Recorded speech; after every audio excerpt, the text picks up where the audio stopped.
आइए बच्चों, अब हम समझते हैं बहुपदों के शून्यांकों का ज्यामितीय अर्थ। आइए बच्चों, अब हम ज्यामितीय विधि से आकृतियों के द्वारा किस तरह से हम शून्यांकों को ज्ञात कर सकते हैं। यह दो चित्र आपको दिखाई दे रहे होंगे। यह दोनों ही परवलयी आकृतियां हैं। इन दोनों में मेरे पास यह एक एक्स एक्स है और यह वाई एक्स है। एक्स एक्स पर मैं देखता हूँ कि यहाँ पर ग्राफ में एक्स अक्ष के दो बिंदु ए तथा ए डैश पर कटती है। दोनों ही बिंदु मुझे ए तथा ए डैश पर कटते हुए दिखाई दे रहे हैं। इस स्थिति में ए तथा ए डैश के एक्स अक्ष के निर्देशांक के बहुपद a x square plus b x plus c के दो शून्यांक होंगे और वह दो शून्यांक मेरे एक और दो शून्यांक कहलाएंगे। इसी तरह से अब दूसरी स्थिति देखें। दूसरी स्थिति में मैं देखता हूं कि यहाँ ग्राफ एक्स अक्ष में को केवल एक बिंदु पर ही अर्थात दो समपातीय रेखाओं पर काटता है। इस स्थिति में ए एक्स अक्ष के निर्देशांक a x square plus b x plus c का केवल एक ही शून्यांक होगा। अब हम देखते हैं तीसरी स्थिति।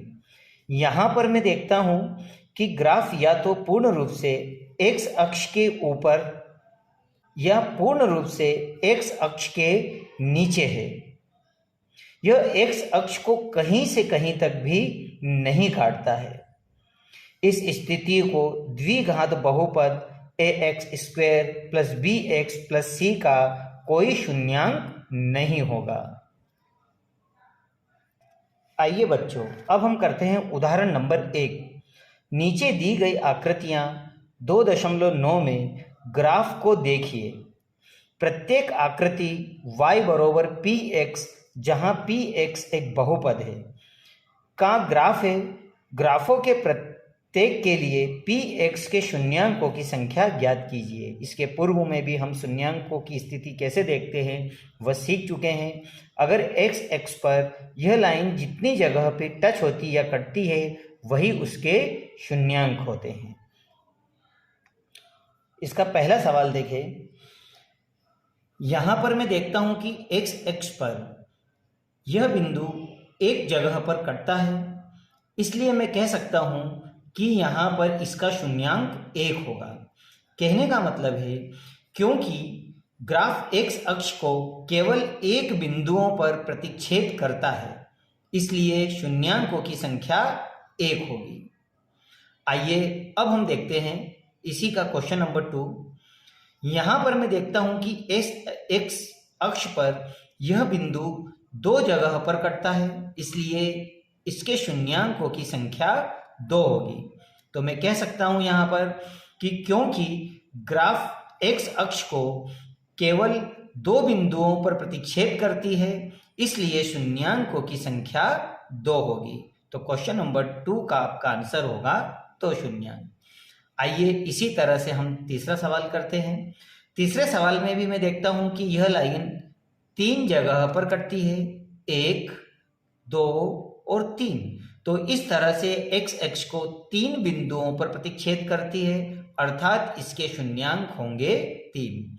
तो मैं कह सकता हूं यहां पर कि क्योंकि ग्राफ एक्स अक्ष को केवल 3 बिंदुओं पर प्रतिच्छेद करता है, इसलिए शून्यांकों की संख्या 3 होगी। अब हम देखते हैं क्वेश्चन नंबर 4। क्वेश्चन नंबर 4 में एक्स अक्ष पर यह बिंदु एक जगह पर काटता है। इसका मतलब है कि यहाँ शून्यांकों की संख्या 1 होगी। तो मैं लिख सकता हूं क्योंकि ग्राफ एक्स अक्ष को केवल एक बिंदु पर प्रतिच्छेद करता है, इसलिए शून्यांकों की संख्या 1 होगी। आइए अब हम देखते हैं क्वेश्चन नंबर 5।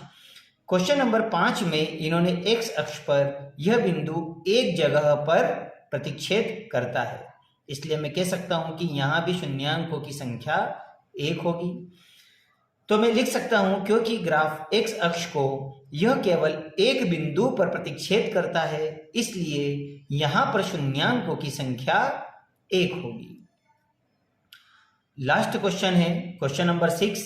इसमें मैं देखता हूं कि x अक्ष पर यह 1, 2, 3 और 4 जगह पर प्रतिच्छेद करता है, इसलिए मैं कह सकता हूं क्योंकि ग्राफ x अक्ष को यह 4 बिंदुओं पर प्रतिच्छेद करता है, इसलिए शून्यांकों की संख्या 4 होगी।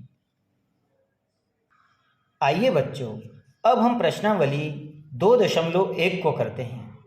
यह ठीक उदाहरण की तरह ही है।